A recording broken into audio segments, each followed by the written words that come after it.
Hi, it's Ricky of Moshville Times here once again. Now, tonight we have Oxford Metal to the Masses winners Stone Soup. We here at Moshville Times and Moshville Radio have a special relationship with this band. Thankfully, I'm not part of that relationship, as I've just heard of the band myself. No, I'm only kidding. I've been watching you. I saw you down in Rabid Fest, but we'll talk about that later on. So tonight we have guitarist Russ and Chris. And did you notice I said Russ before Chris? We've got we've got vocalist Paul, and we also have bassist Bonnie. We've also got the drummer vocalist Jim as well. So thanks for turning up, mate. Really appreciate it. Don't worry about him. He's only hosting this whole thing. So as you can probably guess, this is just going to be light-hearted. The only thing is, you cannot say the word "see you" next Tuesday. Okay. So how the devil are you all? It's great to see you all. Excellent. Hey, really good. We're doing really well, mate. Still sort of recovering, I guess, from Bloodstock. But yeah, we're doing really well. I feel as if I've already sent my question sheet sent to you, because that's exactly what I was going to bring up. But it's good to see that you're all doing well and things like that. You're nice and cozy in there.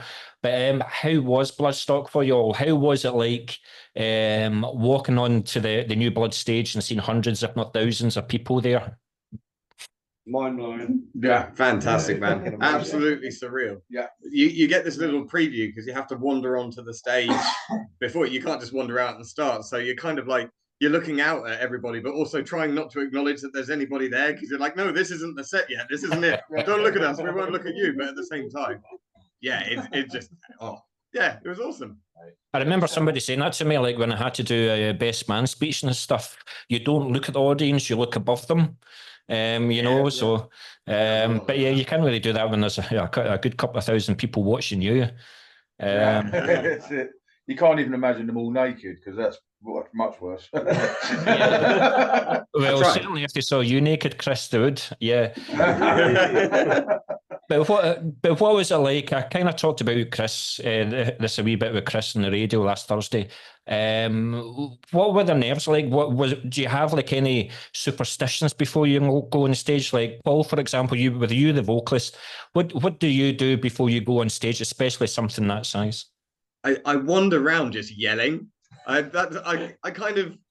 semi take seriously the concept of warming up, and especially when it was a middle of the day slow up. I don't often sing at that time. So the best thing I can do, I think noticeably at Bloodstock, we were all maybe a little quieter and a little more reserved backstage than we normally are. We were all just very focused on what we're about to do. And then we sort of had this group hug outside before we went on. But yeah, I don't have many rituals. And normally if it's a later gig, I wouldn't even, worry so much about that. But yeah, I don't do scales. I don't do arpeggios or anything. I just walk around going, ah, until I feel nice and warmed up. Yeah. So you don't do anything strange, like pull your socks up 3 times or anything like that? No, there's the lucky thong, but that's everybody's got that. So. But you see, Jim the drummer's got it easy, because he just does that with his drumsticks, just on anything that's handy, doesn't he? You've got to go through the motions. Is you really, Paul, that everybody's looking at on stage? Oh, thanks. How are my nerves, you say? Yeah. But Chris, I want you to be quiet for a second, because I asked you this question now, and he gave an answer, by the way. So I asked who made the most mistakes at Bloodstock. So see if you can figure out who made the most mistakes on stage in their performance. Who did Chris say? It's funny how everybody's hiding. Who's me? In this situation, we would all normally vote for ourselves. I know it. I bet that's what everyone's thinking right now. I got some words wrong. I got some words in. You forgot your own lyrics. Yes, I did. Got them in the wrong order. It was an Eric Morecambe moment. Yeah. But if the drummer Jim, if he misses a double bass or something like that, nobody notices. Guitars just make a noise. So, but funnily enough, Chris did say himself. Did anybody else notice that? Well, now you say it, yeah, he was shit. That's just my shtick, mate. Yeah, good stuff. Now, it was great to hear that Bloodstock was a success, and I know it was your second time doing Metal to the Masses, and you got to the final the first time, and you got there on the second occasion as well, but you won it this time, so fair play to you guys. So respect to you, and that shows me that I need to top up my glass already. So one of the main reasons for this interview is that on October the 19th, you're coming to Glasgow to play Moshville Rocktoberfest. And for the next 6 weeks, what I'll be doing, ladies and gentlemen, is just interviewing each band on the bill. So firstly, I just have to say to you guys, Stone Soup, thanks so much for saying yes, and also for making a long trip up to Glasgow to play. And let's just say, I hope you have a blast when you do. Really looking forward to seeing you guys. Yeah, we're looking forward to it as well. We wouldn't be willing to make the journey for many other reasons. Yeah. And yeah, we're all very much looking forward to it. We sort of made a little holiday out of it. We're all going up for the weekend. And, like, Oh, yeah. a bit of the city. Yeah. Dare I ask, where are you staying? We've got like an Airbnb place just outside. Oh, have you? Yeah. That's all right, because I have let bands stay here if they want. I'll charge a much more reasonable fee than the Airbnb, you know, so I'm not that expensive. Sexual favours, is it? This is a live interview, can I just say that? Good stuff. But ladies and gentlemen, Stone Soup, they play blues, stone and hard rock. Although if Chris had his way, there would be some Carcass influences in there somewhere as well. So you've probably been asked this question before, but for the new people into your band, then how does this concoction work with all these substantial musical differences? I mean, were some of you friends from like college or something like that, and you just wanted to be in a band together? Senior band member, I think you can cover most of that. Can I? Well, should I ramble on, shall I? Yeah, you can ramble on for a bit. Well, I'm definitely the newest addition to this lot who have, been in variants of bands or bands with other people and mutual friends before. But I've now slightly forgotten what the entire question was. So we're gonna have... How can you have blues, stoner, and rock? How do you get it all to work? I mean, just by being very sort of open to each other's ideas, I guess. Like, with dumb luck, hours and hours of jamming two chords until we love it, and then we're generally not very harsh on ourselves. We don't critique. So if we write something that we all like, and each one of us is capable of doing that, then it stays in. And instead of sort of just, we've been getting better at it as we've been going on as well. I think we're very lucky in a band that we have such a really easy, difficult, argument-free practicing sort of way of doing things. Yeah, that's it. So we've got 4 decades of music in the band. Well, that's it. Playing in the 70s, playing in the 80s, that's it. playing in the 90s. And those few genres you mentioned are only sort of the tip of the iceberg of what we're all into as people as well. So there's a lot of influences that we all have that we don't necessarily bring to it, but it's all influenced in a different way somehow. Do you know what I find funny, Paul, is the 4 guys must have got into the rehearsal studio and stuff like that saying, right, we need a vocalist, and we need a vocalist that can play the harmonica. I think it was kind of one of those things where it's like the harmonica comes with the voice. You don't I'm not going to put one down and just do the other. And they sort of reluctantly went along with that. So I must be a pretty good singer is what I reckon. Paul's post from a jam night. Boney's son Paul and myself used to go to the jam night there at the old Ford near us, and Paul had been sort of like jamming blues and playing harmonica, and we thought, I tell you what, I wonder if he'd be interested in coming and have a jam with us. So we went to the jam night and asked him. He came along, and here he is. I couldn't have done it if I'd had to do another night of jamming 12-bar blues in A. I think I would have just killed myself. It was the perfect timing, and I really liked the guys as well. Straight away, that became obvious that it was going to be a decent experience no matter what came out of it. And never would have thought 8 years later we'd have been playing something like Bloodstock as a band. So that's a hell of a journey. Absolutely. But what you don't know, Paul, is Chris told me that you were actually the 7th vocalist that they auditioned. They spun this amazing fairy tale about plucking me out of nowhere. But no, they were just desperate at that point. So desperate they took the harmonica as well. That's brilliant. Love you despite the harmonica. That's brilliant, guys. Thank you for that. Thank you. But so your second album, Disillusion, came out in April of last year. So that's like a kick in the arse away from 18 months ago now. So for those unaware, how would you say Disillusion compared to your debut album, Stone Soup, and how positive has the feedback been of Disillusion? Well, the feedback has been awesome for a start, and we kind of knew the product we had the second time round was, something to be proud of. We loved what went into the first album. I think every band does. It's a real good sort of notch in the belt of where you started. But I mean, really, in many ways, the two albums are night and day in terms of their sound, the style of the songs, not the risks we were taking, but we were still very much finding our sound at that point. The tempo and energy was much bigger. That's it. And just the way we'd written the songs became a bit more complicated, a bit more intricate, well thought out. Whereas the first one sort of tended to be a little bit, verse, chorus, finish kind of structure. But it helped us find our feet and sort of, it's really nice to have that moment of, well, that's what we did sound like, but here we go, here we are now. And what do you think? Yeah, absolutely. But Russ, was there any material left over from Stone Soup that you used in Disillusioned, or was Disillusioned all brand new material? Man in the Machine. Man in the Machine and Progress. We'd written at the end of writing everything for the first album, and they kind of got carried over, but they also changed quite a lot. The more we played them. They kind of got heavier. That's music to my ears, as you can probably tell by the picture behind me. No, that's cool. That's cool. But also, Jim, like it was Stone Soup the album, and then the Disillusion to another album. Was there ever talk of like it going to be like an EP, just release another 3 or 4 songs before we spend a year and a half writing a full album, or was it always going to be a second album?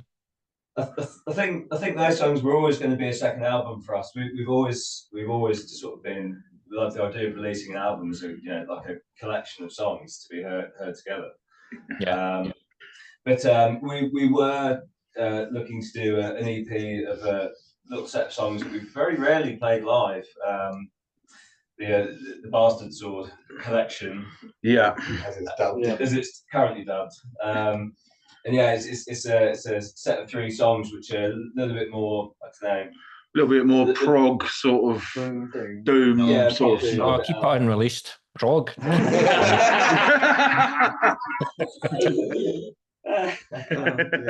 No, I was only kidding. But that's really cool. That's really cool. I mean, it's like a double-edged sword, isn't it? Like with the albums, you get the artwork, you get the lyrics, you get the pictures, you get the whole feel of an album. But the younger generation are doing like couple of months single.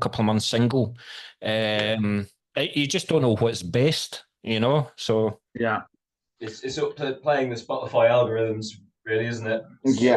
Where the world these days. I was saying it's earlier tonight. It's actually quite frustrating when you get into a newer band these days, and if they're quite new themselves, you can't get an album of them. You can't listen to more than, maybe they'll have released a few singles, like you say, and then that's all they'll do. But really, all I want to do is like listen to 8 or more tracks at least in one session to get to really, if I've enjoyed them live, that's what I want to listen to straight away. So we're big album fans here still, dying breed though it may be. Yeah, definitely.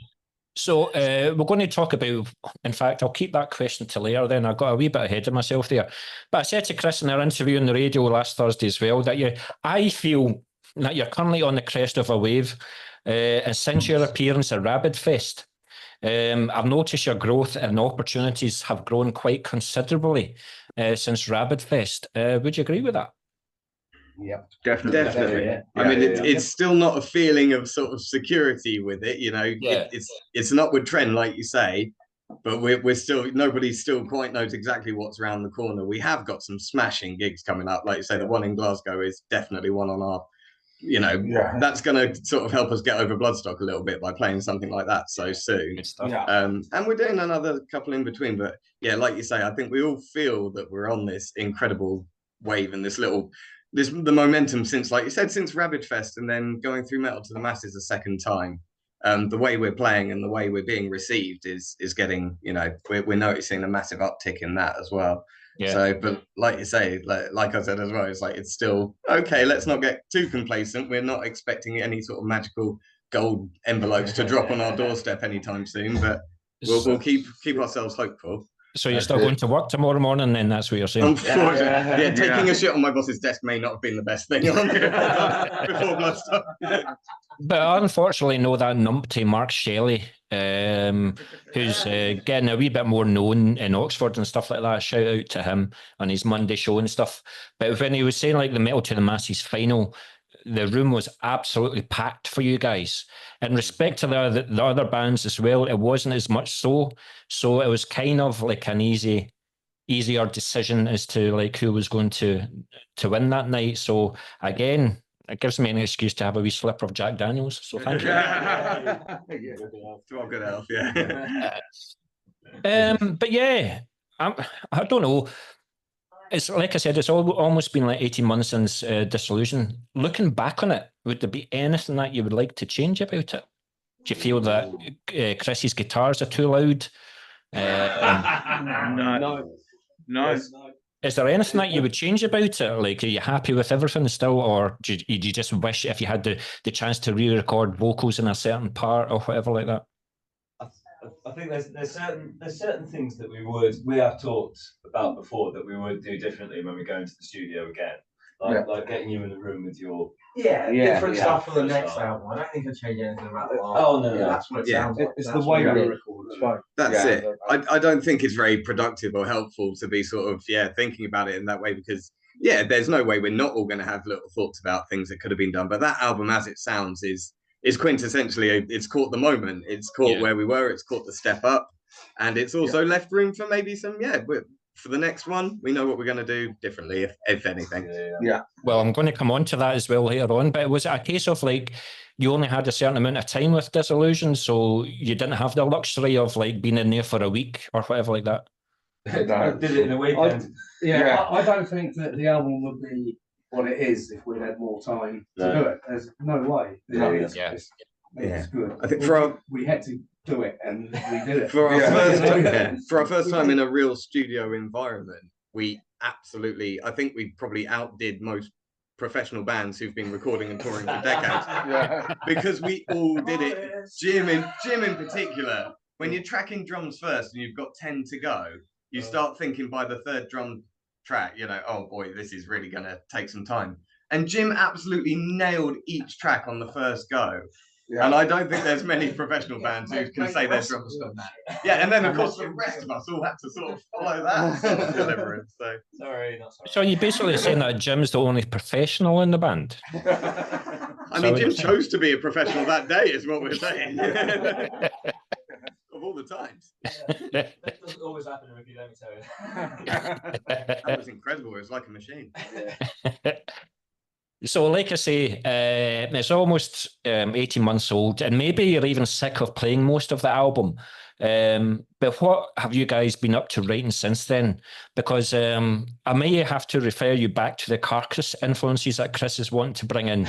Now, we came up with a brilliant idea. Like, we should have blast beats, but with you playing harmonica over it. Oh my God. Blasting the harmonica. Blastonica. Blastonica. I'll have to get a distortion pedal for the thing, won't I?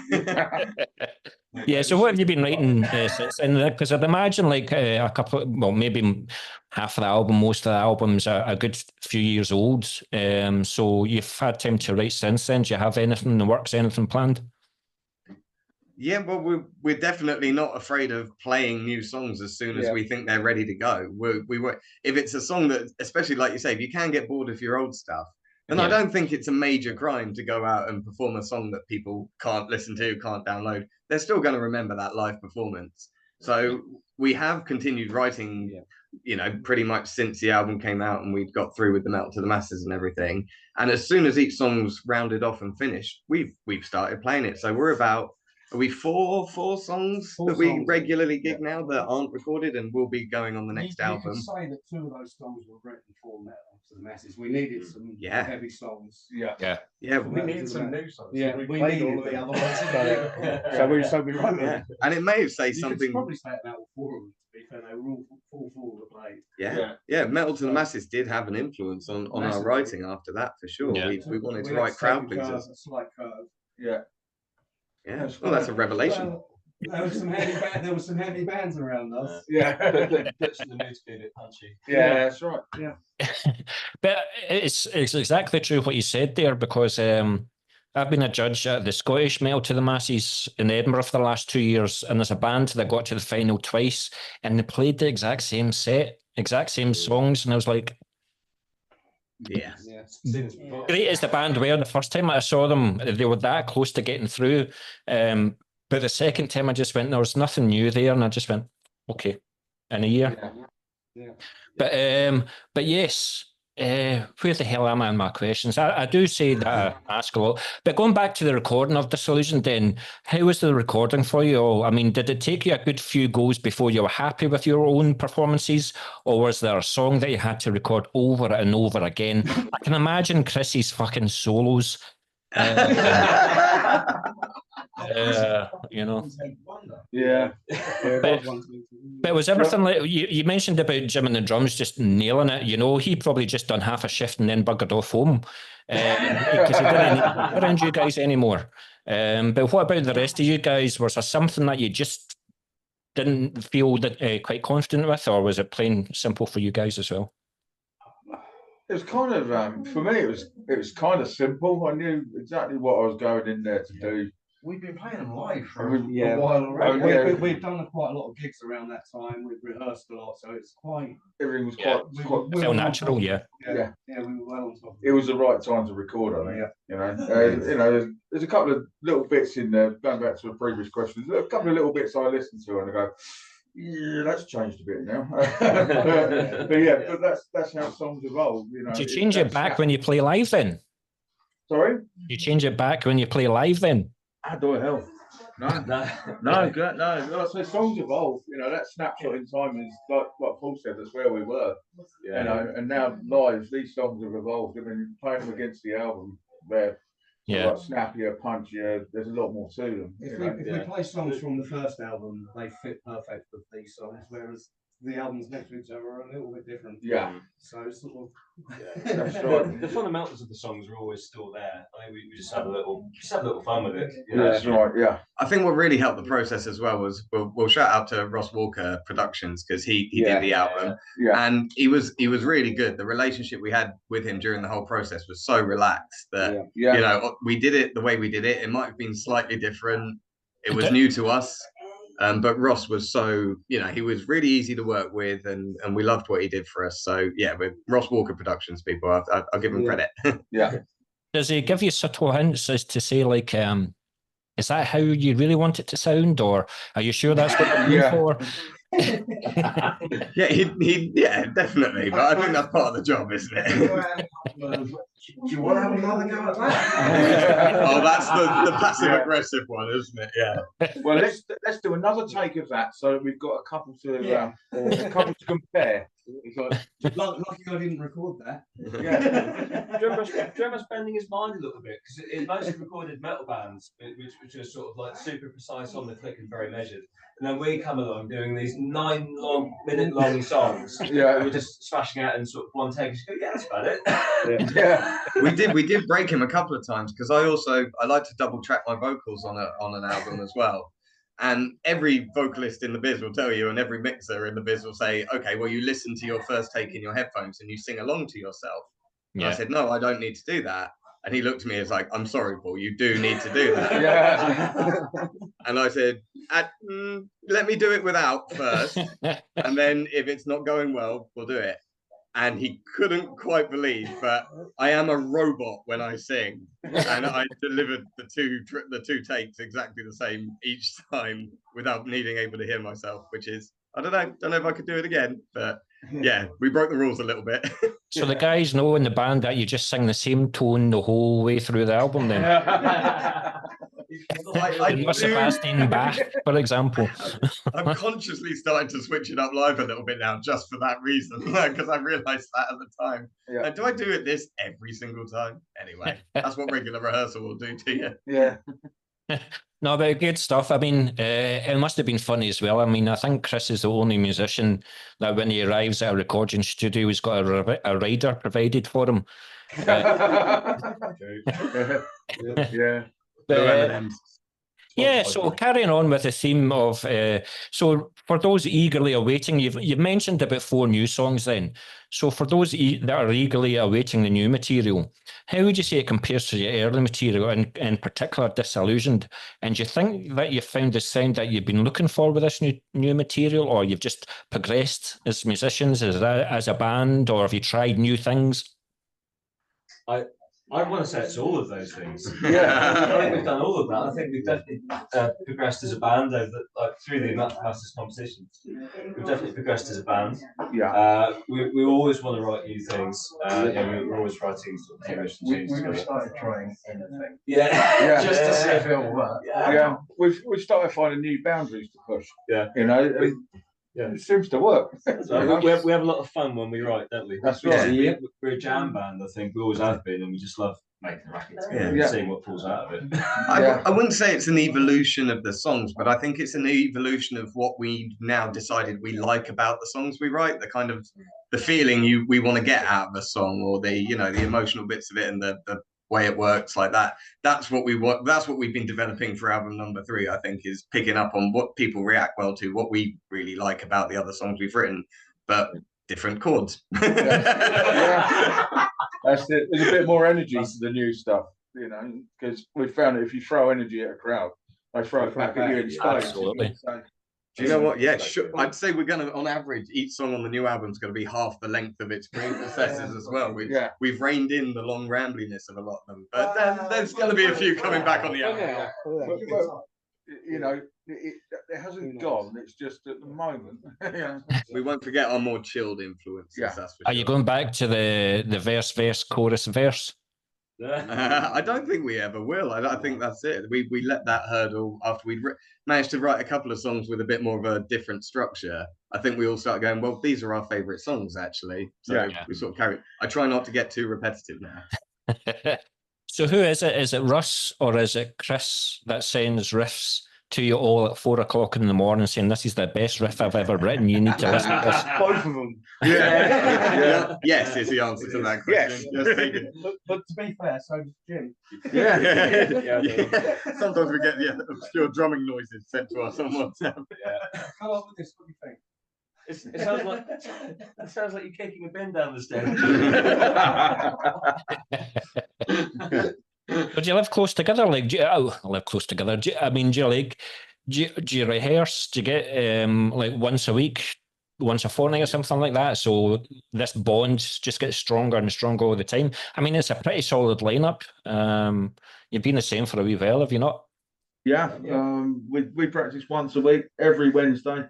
For 8 years. For 6 till 9, for 8 years, with a little bit of a patch during COVID, obviously, but we still managed to get together as often as we could.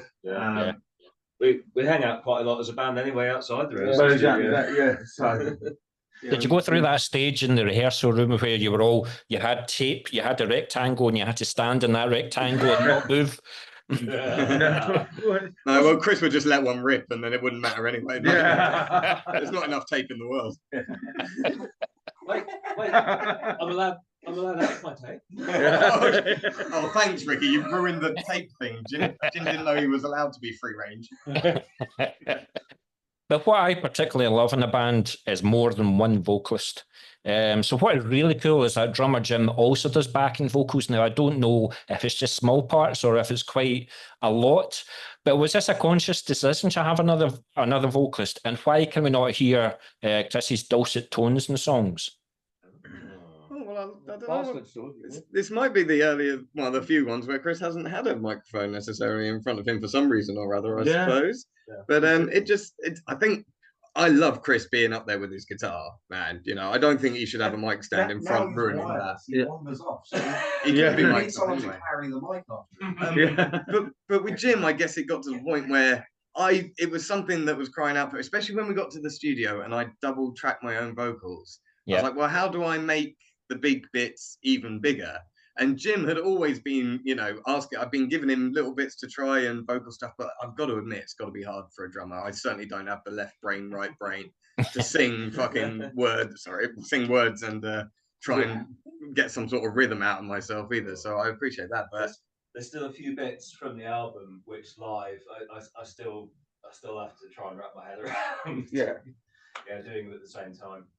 I can imagine, but I mean, I'm obviously into extreme metal, and a festival here in January, there were 2 bands that had drummers as vocalists, and even the drummer was like a main vocalist in the whole song. So obviously he's got his arms and legs moving, double bass and everything like that, and still doing vocals. So it's definitely a talent, especially with the drummers. It's the stamina. I mean, the guitarist and the bassist has got the easiest job in the world, you know. Well said. Not with this line. But no, it is what it is. It is what it is. But yeah, no, it's just something that I like to see live as well. It's something different. It's something eye-catching, you know. But Ricky, I'm a big fan of Mastodon, and particularly Brandala. So look out, Paul, is what he's saying. I'm going to take over the band as the vocalist. Well, actually, what I was going to say was, Paul, I think he's after your position, mate. I think he wants to be the vocalist of the band. I know. I don't want to be demoted to just harmonica player. At the side of the stage in the back. Oh, really out of place then. At least it makes sense when I'm singing. I could be the Bears, harmonica Bears. Well, just get a tambourine and triangle and make it more exciting and stuff like that. Just keep the tambourine's a must. I'm a huge feathers to your bow and things. That's great, guys. Thanks very much. So, with the new songs then, and even the old songs, how were they constructed for the album? I mean, are they the main songwriters to the songs, or did all members contribute? Are you feeling that the new songs that you've written, do you feel it's more a collaborative effort, or is it still mostly on Chris? Is it mostly on Russ? Or would you say that all of the band have certainly contributed this time? I'd say all 5 came up with ideas for songs. That's it. And then all 5 of us just jump in and have a go until it sounds right. Yeah. So when we write, we still come up with our own stuff. So we've already got it, and it just fits into something that someone else comes up with or not, which happens a lot. Yeah. We always build a very loose framework, and then sort of we just trust that naturally everyone will write it into a bit more, something a bit more complex, or a bit of something with a different melody. There's no criticism in the early days like, oh, it sounds really boring, or you're just playing the same bar chords, because we all know that with time, that part will evolve until a few weeks from then you're going, oh, you're playing something completely different in that bit. And so they grow sort of naturally as long as we just let it happen, really. But now, guys, you've got your opportunity, because I can imagine that you guys are doing busy for the writing for the year and stuff, and Paul does basically fuck all for a year. And then 2 weeks to go into the studio, and then that's when he sweats and starts writing lyrics. I've got lyrics coming out of me, mate. Don't you worry about that. We're going to talk about that. Don't go into it too much. We're going to talk about that. Yeah, but so how do you feel like you keep it all together then, like when negotiating what goes in and stays out of a song? Because I just imagine Chris saying, Jim, I feel a blast beat coming in here, for example. There are occasions like down the years where one of us has had an idea for the other, and we're always sort of receptive to those. But like the guys have said, I think that we all sort of squirrel off and do our own little thing, and it all just sort of comes together. We've been playing together with each other for so long now. We kind of know what the others. We've learned what the other is into. Our sort of our auras kind of interlock. Some of the directions seem extreme, but they're not to us. Yeah. But who's the moody one in the band? Because I can imagine they feel as if they come to their hairshare studio with the best sound or the best riff or whatever like that, and then you guys say, nah, it's not working. I was actually going to say, as answer to the previous question, I don't think I've ever seen anyone really die on a hill when it comes to like a riff or an idea. If it's genuinely not well received, it's kind of understood. Yeah. Or if it can be, someone else might have a suggestion for it, and you make a compromise in that case. You go, well, I much prefer what I wrote, but if it means it goes in the song, we'll do it. And then you end up loving the new creation that came out of it because someone else helped you with it. If someone really doesn't like something, then it's dropped. Yeah. And we don't talk about it. Yeah, just sweep it under the rug. I think it's 3 songs later. Yeah, exactly. Well, that's true. I've forgotten about it. That's very right. true. I mean, we don't tend to sort of like fight or argue at all. No. We sort of like literally we'll play something. If it doesn't work, it just vanishes for a couple of songs and then comes back again, rears its ugly head. We're like, oh, it actually fits in this one. That's brilliant. You know, I mean, there's every now and again we'll be jamming through something. And we'll go, what was that riff you were playing the other week? And then we'll listen back to the recording of rehearsal and go, yeah, that's the one. And then we get it together, and then that it fits with that song there. So you know, all the ideas get recorded and then maybe chopped into little pieces and scattered around the place. But they all 9 times out of 10 they come back. Yeah. You know? We rehearse together for 3 hours, then we go home and rehearse all week with the recordings. That's right. Yeah, record every rehearsal, kids. Yeah, that's right. All our jams are recorded. All that gold gets forgotten otherwise. Yeah, because trust me, we do forget a lot. You have to keep Chris happy, because I can imagine he might come to you with like a 10-second riff, and then you guys are like, but see that bit, see that 1 second there, that's the best riff and things like that. And he'll feel great about himself. I wrote that riff. So even though you've taken 9 seconds away from it, you can still have that wee pride and joy. Yeah, exactly. I think you've nailed it there. Yeah. I'm sure we've got songs where we could say that is exactly what happened. Exactly like, that. You hear that little chord change there? That used to be 3 minutes. Like. we distilled it. Yeah, exactly. We just kept the turnaround. It used to take us 15 minutes to get there before. Good stuff. Is there anything about the way that you recorded Disillusion that you will continue to use and have a settled formula? Or are you quite open to finding new studios, new experiences? Or do you think you've got that formula that you're happy with and you'll stick to it for just now? I think we're pretty much open to suggestion. Studio's choice, probably. Engineer's choice. We'll follow as much direction as is needed. And again, like you say, like I said earlier, there's no hills we're that willing to die on. We'll take whatever risk that the professional thinks. But I guess as time goes on, we'll probably get a little bit more defensive of our sound and of what we want to do. And we're lucky that we've never clashed with anyone in that environment yet. So here's hoping it doesn't happen. We like to keep it sort of as live as we can. Just close to how it sounds. As we can get it. We want to be able to go and play it live. We don't mess with it. Yeah. Not layers and layers and layers of it. It's there's no multi-tracking. No, there's no point in recording something that you can't play live. You know, because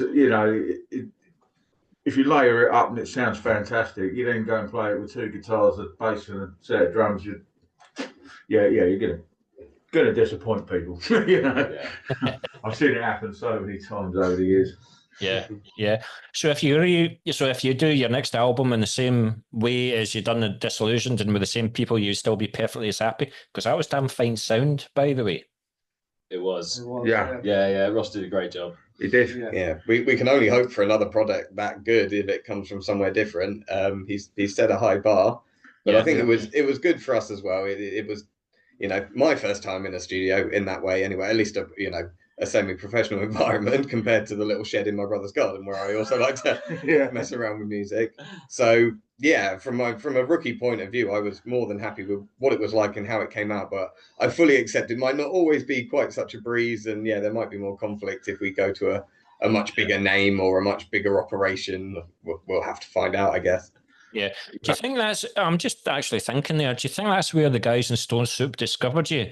When you were doing Panto with the Crankies in 2013? I don't think they'd have come anywhere near me if they'd seen me in those days. Do you want some context to that? I was Jeanette Cranky. Oh my goodness. We made out.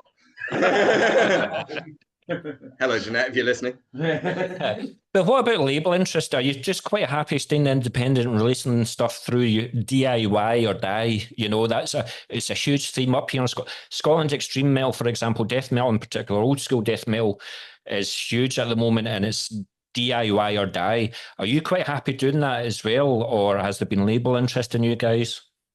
I quite like the independent thing. It's nice doing whatever we want. Exactly that. We don't know many success stories locally of bands who've particularly done well through it. especially maybe some of them leapt in a bit early. I'd like to think that anyone who, you know, if we went for anyone like that, they'd recognize that we're, you know, a reasonably mature band now in terms of experience and how long we've been playing and stuff. But yeah, again, not many success stories of people we've known who've gone, oh my goodness, you've got to go for it as early as you can. They'll do wonders for you. You'll be, you know, quitting your jobs next week. So there's something, you know, you've got that a lot of control under your own wing, but there's also limitations to that. But like we alluded to earlier, we're currently on an upward trend. So I don't think we see the need to really rock the boat. Yeah, definitely. I think was there a few years between Stone Soup and Disillusioned, but do you see the next album being much, much quicker? I think it's already going to be. Yeah, we're further along with it. It was COVID, really. And it slowed a lot of things, stopped a lot of things. Big time. And which took the pressure off writing as well. The writing was a lot more leisurely. We have had a lot more purpose to our writing this time round, and that's naturally led to a quicker sort of turnaround in total. But again, even some of the songs we're literally just debuting now have been a little while in the works, and they didn't immediately fly together, and we jammed the same riff over and over for a while, and then 1 or 2 weeks is all it takes for a few things to just click together, and we end up with a product that we're suddenly really excited about and just immediately want to play to people. Because I thought like the time difference in Stone Soup to Disillusioned, I thought you were going to be writing like a doom metal record or something like that. The time it took you I think that first album, it could be. I would have liked to have asked people where you think we're going. Listen to this band and tell me what you think they're going to sound like, you know, a few years down the line. And I bet they'd be a bit surprised. But Paul, with you being the main vocalist of the band, then do you write all the lyrics, or do all members contribute to the lyrics? And what type of vocalist are you? Do you always have like a pad and or a piece of paper and a pen, and you open the door, you see something in the street, so you take notes and you come back to it later? Or do you watch a lot of documentaries? Do you watch a lot of films? Where do you get your inspiration from? I get inspiration from absolutely anything that crosses my mind. If it's something I know about already or something I'm willing to delve into. I love, in recent years, I've been given suggestions by the band of like, you know, what do you want me to write a song about? So Chris threw the Epic of Gilgamesh at me, which is like the earliest sort of religious text that's ever been discovered.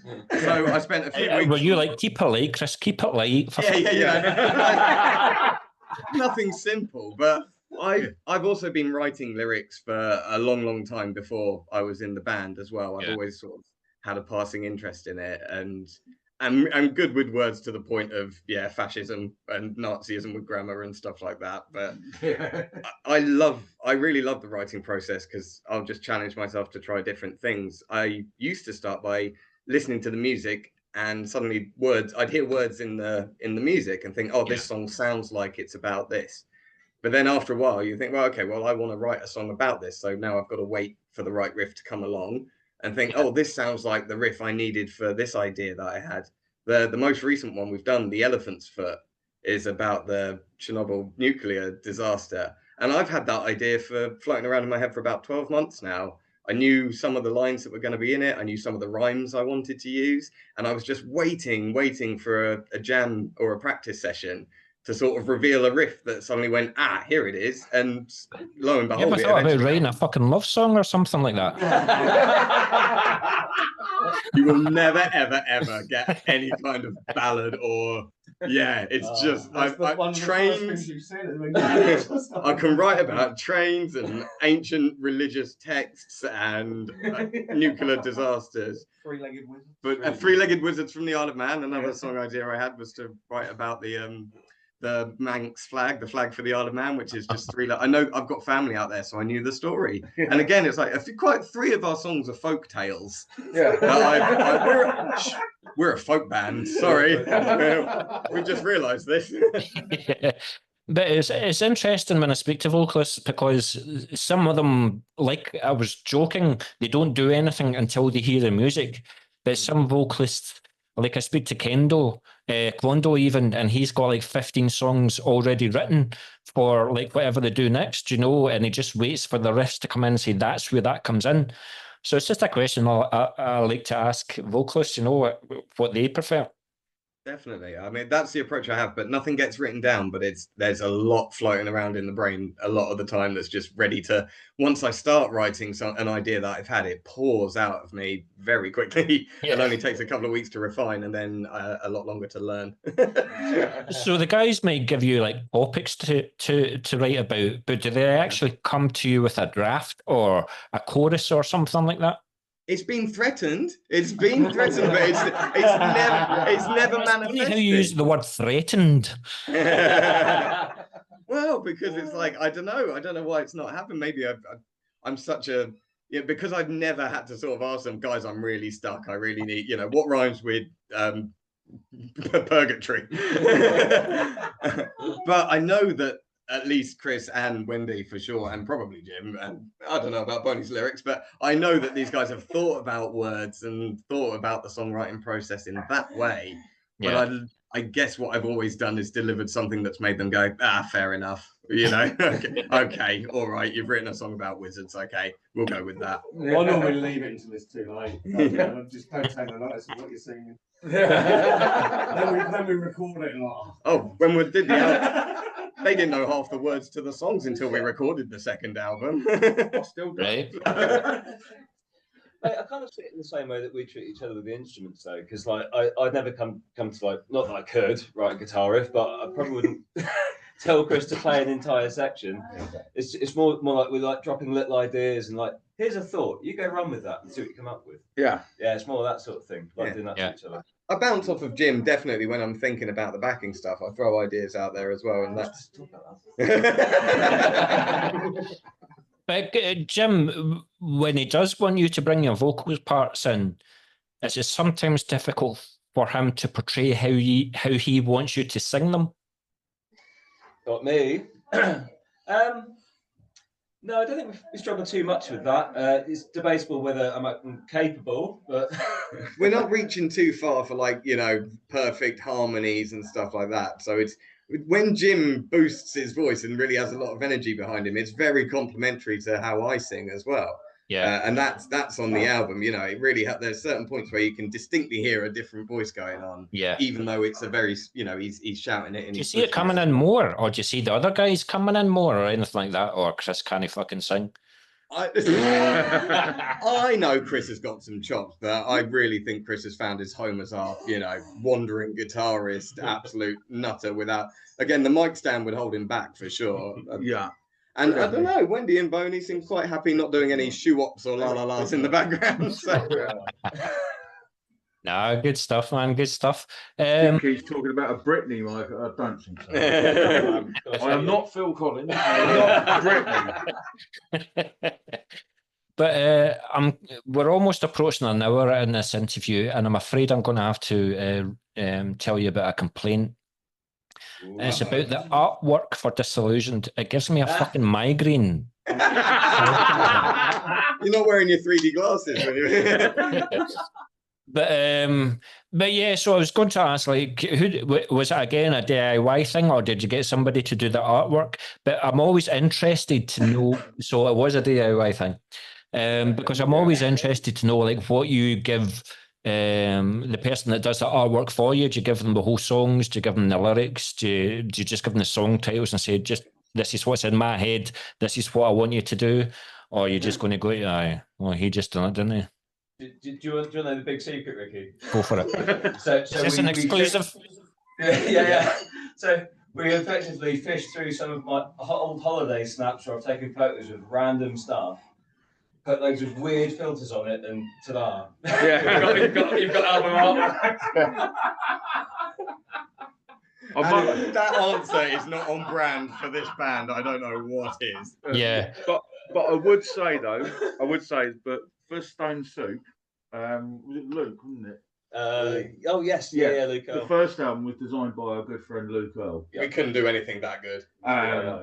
We gave him a brief of we need a logo, and he came up with Nixie Talk. Yeah. And he came back with Nixie Tubes. Nixie Tubes, yeah. And we were like, that's absolutely bloody perfect. Spot on, yes. Spot on. I'd just like to also say, a band I was in with Boney's son, Paul, about a decade ago, we called Welcome to Howling Tones. He also designed our logo for that as well, and it's such a brilliant logo. I've got it on my wall twice on a canvas. It's absolutely fucking brilliant. That's great. He's absolutely fantastic. He's a bit of an odd chap, but he has some fantastic ideas.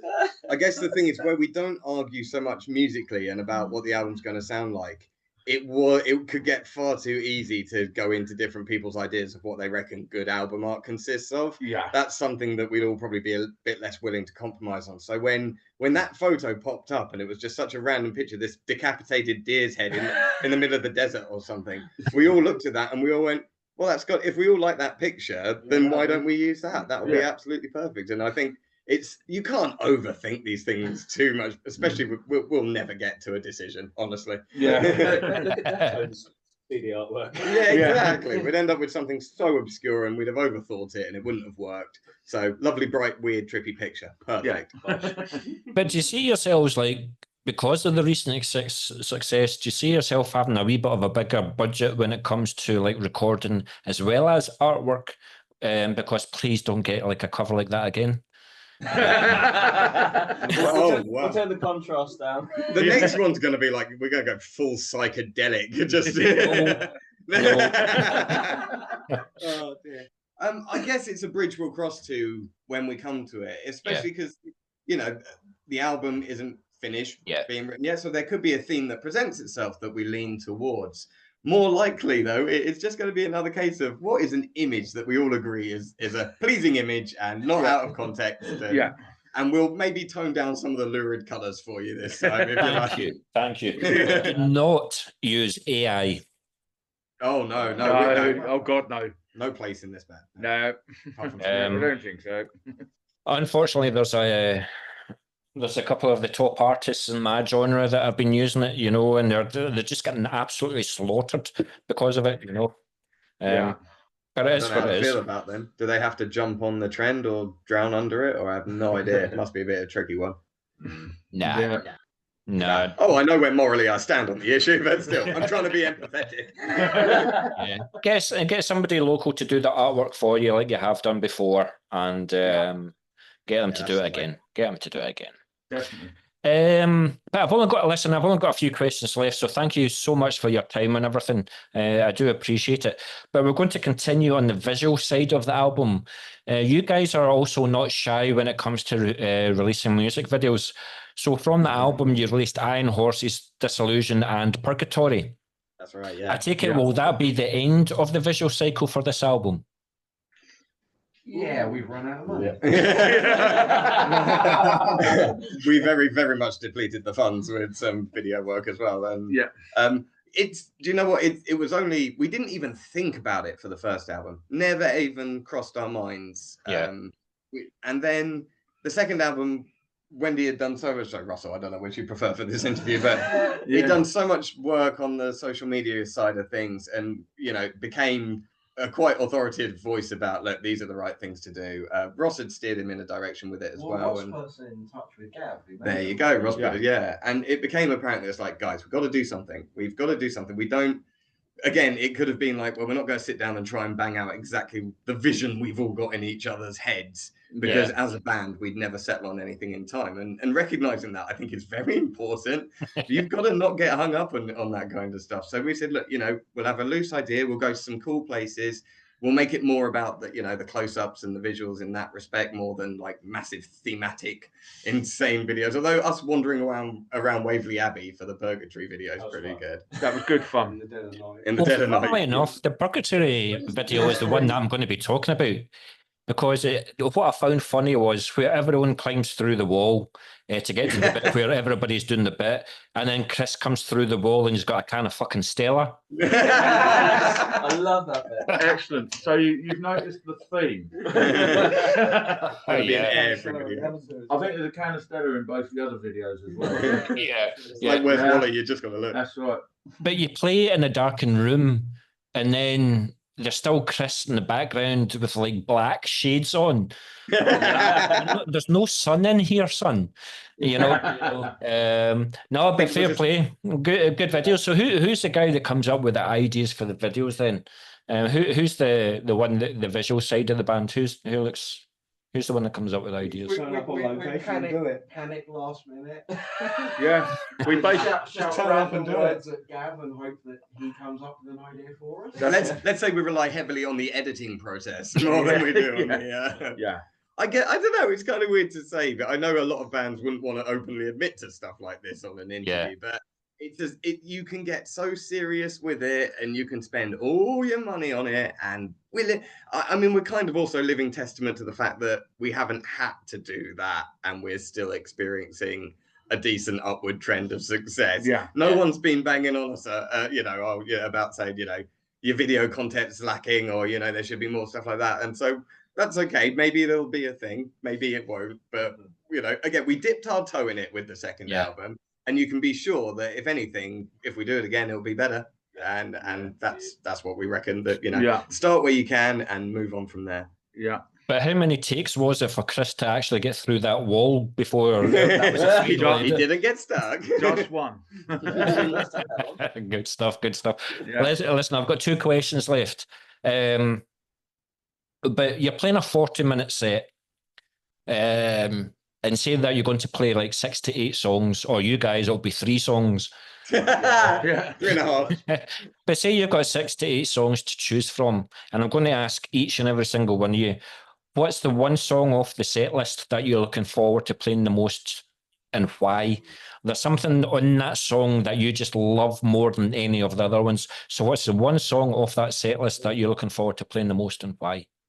Who wants to start? Wendy?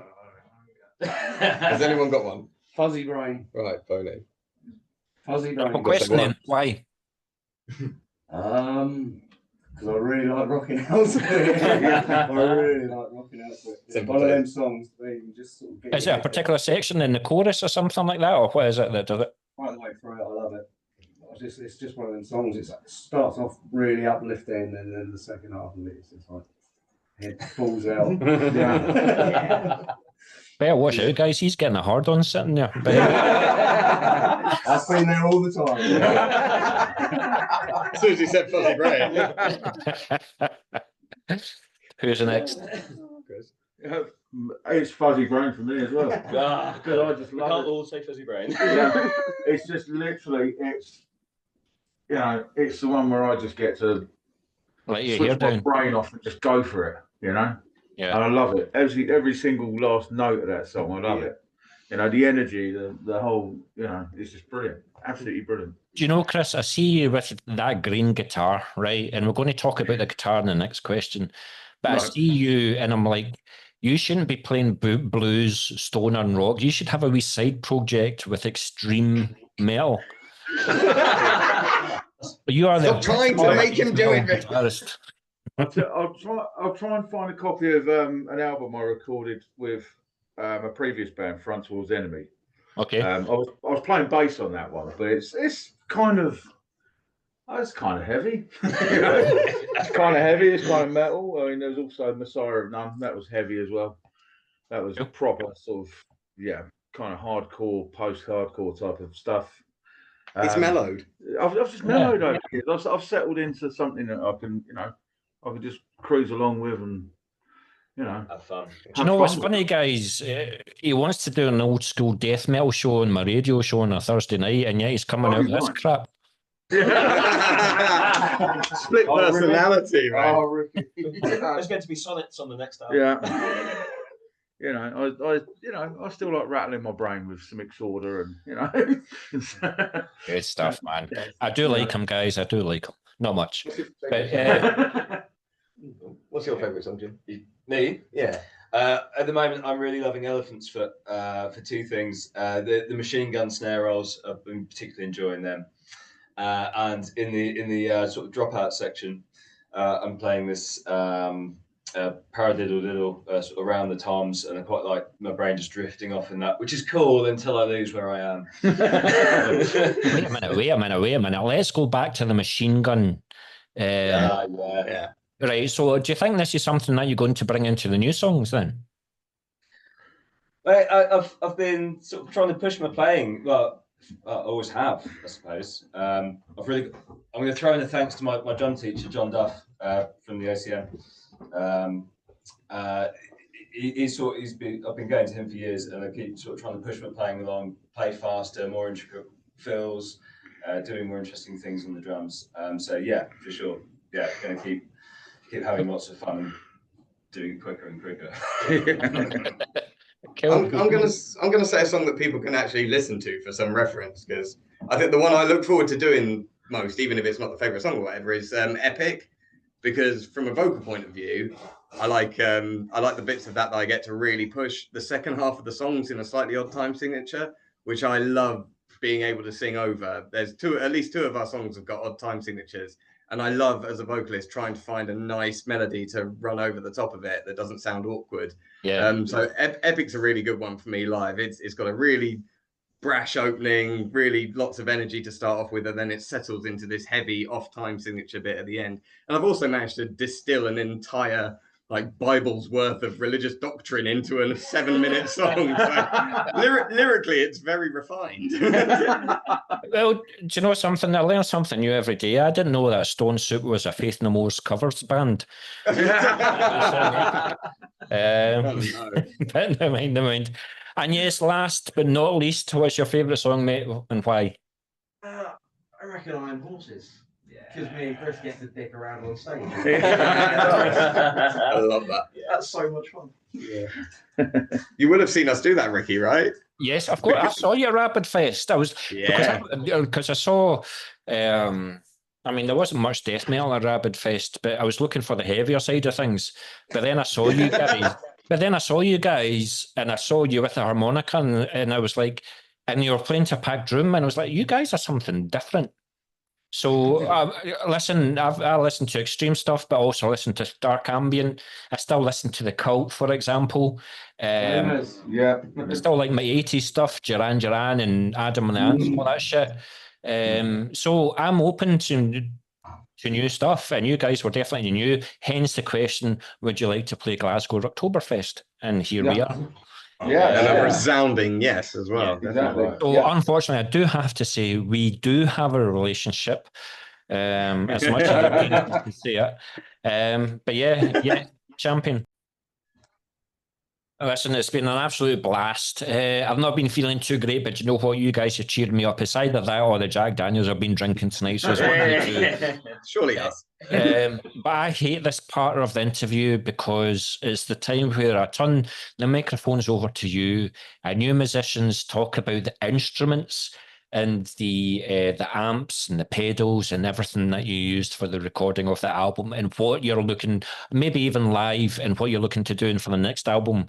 So we'll start off with the boring one and go to the bassist.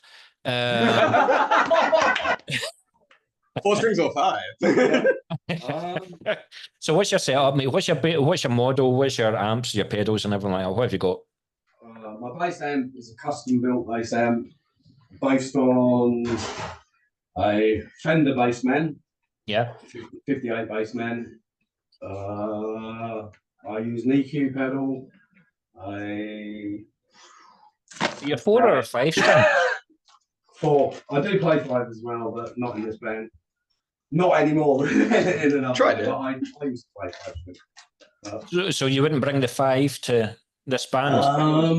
I think what you're trying to tell me is that they're not talented enough for you. We play in Drop D, which I've never done before this band. So trying to play that on a 5-string isn't bloody doable. It probably is, but no, I'm happy playing. I like the Fender sound. That's the thing. My 5 strings are Charvel. It's a much more metal bass. But I like the big fat sound that it gives to the band. Yeah. Rattly bass is okay, but there's 2 guitars. There's plenty of middle. There's plenty of. So did you fall into being a bassist in this band, Bonnie, or like have you been? You've got guitars in your house as well, or I have got guitars as well, but I don't. I keep that to myself. I've been playing bass for a long time. Yeah. Long time, sort of 40 years. 40. Yeah. Longer than I've been alive, basically. Yeah. How young are you? How young am I? Yes. 60. Bloody hell. Yeah. Wow. Oil of Ely must work wonders then, eh? Really wide influence. Yeah. Spanning decades. That's absolutely incredible. Fair play to you, man. I like Fats Domino, for instance. No, great stuff, man. Great stuff. All right, Russ, give me your setup, give me your pedals, your amps, and whatnot. Epiphone Les Paul, because Les Pauls are awesome. Laney AR50 valve head, which is Chris's, and I've been borrowing for the last 8 years because he won't sell it to me. but it's awesome. And pedals, it's pretty stripped back. Tuner, big muff just for fun. Yeah. Boost for solos. Oh, and a chorus just for fun every now and then. So if Boney comes into the rehearsal studio with a 5-string, do you have to like one up him and come in with a 7-string guitar? Oh God, no, I can't use a 7-string. I struggle with 6. An extra string, I'd be lost. Something tells me, Chris, you're the multi-string expert, and he uses the 1-string. Just he's the rhythm guitarist, isn't he? The 1-string. Oh, absolutely not. I just get distracted making funny noises and feedback a lot of the time. Yeah, and we love it. It's a lot of fun. That's it. We love it. What about yourself, Jim? Do you think, since Disillusion and with you looking to record the next album, are you going to like change your setup? Are you going to change the snare sound, for example? I don't know, man. I loved the drum sounds on Disillusioned. Absolutely loved the drum sound. It sounded huge. Yeah, it sounded really huge. In fact, when we got the first mix back, the toms were even bigger. Yeah. We had to dial them back. But I absolutely love my kit. I've got a DW Collector's Series, and the tone that comes from those drums, sort of especially fresh skins, like freshly tuned, is just incredible. And same with my snare, is a DW Edge snare. Yeah, which is an absolute cannon. Part of the reason why the band has tinnitus. So I probably wouldn't change too much. I think the only thing that I do think about is sort of swapping out tom heads for a slightly different sound, but that overall sort of that big punchy sound from the drums, can't get enough of. So I don't see it changing radically. Yeah. The only thing I'd maybe look to do is maybe a bit more intricate with the cymbals. Yeah. Do the rest of the guys in the band hate you because they've got to carry this shit into every gig? You boys are good and do help me, I must say. Yeah, all stereotypes aside, sometimes we do actually take in a drumstick. Yeah. I'm more than happy to carry that little wing nut off the top of and I appreciate it. Yes. Well, I can already see Paul saying my microphone's too heavy. You know, I would. But can I just say, I've got drumsticks here. If there was an instrument that I would play, it would be the drums. But I play perfect air drums to like bolt thrower cenotaph. You have to watch Andy Whale, for example, back in the day. But yeah, so I would love to play an instrument, but yeah, I'm tone deaf. Fair play. Chris, the moment of your career that you've been waiting for. I play a heavily modified Dean Cadzilla, which is it's number 40 of 40 ever built. And so I thought, fuck it, I'm going to modify it. Took it out the wrappage. Yeah, well, I picked it up, and I didn't quite like the sound of it, so it's got Gibson USA pickups in it. I think a Burst Buckle Pros, wide in a 57 configuration with the tone knob, with the volume knobs reversed, because fuck knows why they put that at the bottom, but they do. Chris, you're going to be a major fucking problem to the sound guy in Glasgow, aren't you? No, not at all. Are you the geek of the band? You've got like a big, huge pedal board. No, You used to. I used to have a big pedal board and I stripped it back. I now run a Boss EQ, which is my cut pedal. Basically dials back the wild sound. I've got a 10-band EQ, which I use for the main tone of the sound. Wah pedal and a foot switch. That's all I use. And I've got my sort of like receiver tuner on the end of my board, and that's it. I don't see the need for anything else. You know, just got one that makes it loud, one that makes it louder, and one that makes it quieter. And one that makes it go wow wow wow. You know? The quiet one doesn't work. Yeah, you know. And the wah pedals there just to cover up all my fluff ups in the middle of solos. So, and if anybody ever tells you that they use the wah pedal for anything other than that, they're talking out their arse. That's exactly what it's for. It just adds another sound on so that you know, you can just whittle away in the wrong key to your heart's content. I play through a Laney GH100L head, which I bought from Scotty in Imperium. And I've spoken to Imperium as well. They're good guys. Yeah, lovely fellow he is. We saw it at Bloodstock, funny enough. But yeah, that head, from the moment I got it from him, has just sounded incredible. And you know, the only thing I'd change about it is I'd get the 50-watt one. Yeah, that'll scream even harder. You know, but it's a fantastic amp. I very rarely get it past 2 because it's so bloody loud. Well, I was going to say, I've got 2 things to say to you, Chris. Do you get the middle finger from Russ and especially Jim in the drums saying you're too fucking loud? Do you get the middle finger? No, all Russ does is turns up. All Jim does is hits harder. It's, you know. And the second thing is, I'm disappointed that you did not say that you've got an HM2 pedal. HM2, what, a heavy metal pedal? I used to have one. In fact, I've probably still got it somewhere. I just don't, you know, I just don't feel the need for it. You need to get a wee bit more buzzsaw Swedish sounding. You know? What you mean is I should get a Boss Metal Zone. Boss Metal Zone. I could bring all the fizz then. Cool stuff. But Paul, with you being the vocalist then, I was about to say, do you take your job seriously? Do you do your research and find the best microphone until you find the best microphone, or you just give me an SM58 and I'll fucking sing into it? Well, yeah, vocally that, but you seem to have forgotten that I'm a very talented musician as well, who has his own setup. Right, tell us a story then. I want to be really niche for your listenership. If anyone out there cares about harmonicas, they're all doing, bro, a million radios just got turned on.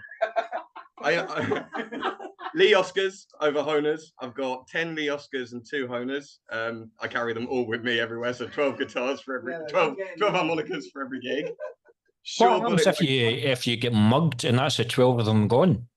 Well, they're not too expensive. A couple of them are, but they bring them back. They'd be very disappointed and they would return it pretty quickly. He only uses 2 of them. But no, vocally, I'm not picky at all. I think the only preference I'd have is for the sake of anyone else singing on the same night, you probably want me to use my own microphone because I do tend to get a bit intimate with it. Well, I was about to say something else, but I think I'll just end the interview. Thanks, guys. There was a vocalist, Steve Austin, from Today's the Day. When you mentioned Mastodon, the drummer from Mastodon was in Today's the Day, and that's when I first saw him live. Absolutely incredible. But Steve Austin, the guitarist vocalist, the way that he does his vocals is he swallows the microphone. Yeah. So he puts the whole mouth, the microphone into his mouth, you know, it's absolutely incredible. But then you've got to realise that the next vocalist is going to come on stage and have the same microphone. So yeah, I was just wondering, like, also when it comes to like recording the album, do you have a particular microphone in the studio that you like? Or I do like a Rode. I do like a Rode microphone, preferably some sort of omnidirectional, something with a decent cage in a, what do they call it? You know, in the bungee thing in a little Oh man, someone must know. A stirrup. I'm going to call it a stirrup. Yes. You tell me, pal. I don't get involved with the vocals, mate. I'm quite comfortable. I'm probably a bit more comfortable singing closer to a microphone as well than further away and just into the nothingness. So yeah, I like something that can focus the sound pretty well, but also captures it reasonably broadly. Yeah. Does that mean we're going to hear your vocals more on the next album then? I hope so. I mean, where it counts. Chris, turn your guitars up. But listen, guys, it's been an absolute pleasure talking to you. I cannot wait to see you on October the 19th in Glasgow, Ivory Blacks, Moshville Rocktoberfest. It's going to be a blast. But especially because Chris is going to get into his wallet and buy us a fucking drink. I've already started saving, Ricky. What I'm worried about is the rider that I have to buy before the gig. For you guys. But no, but I cannot wait to see you guys. It's been an absolute pleasure talking to you. When it comes to like close to the album or just like a few weeks before it's to be released, get in contact with him again. We will certainly talk again. It's been an absolute blast talking to you. And if you want a piece of advice, get rid of Chris. Hey, brilliant. Oh, it's been a pleasure, man. We've had a lovely time. Cheers, man. Thanks a lot, guys.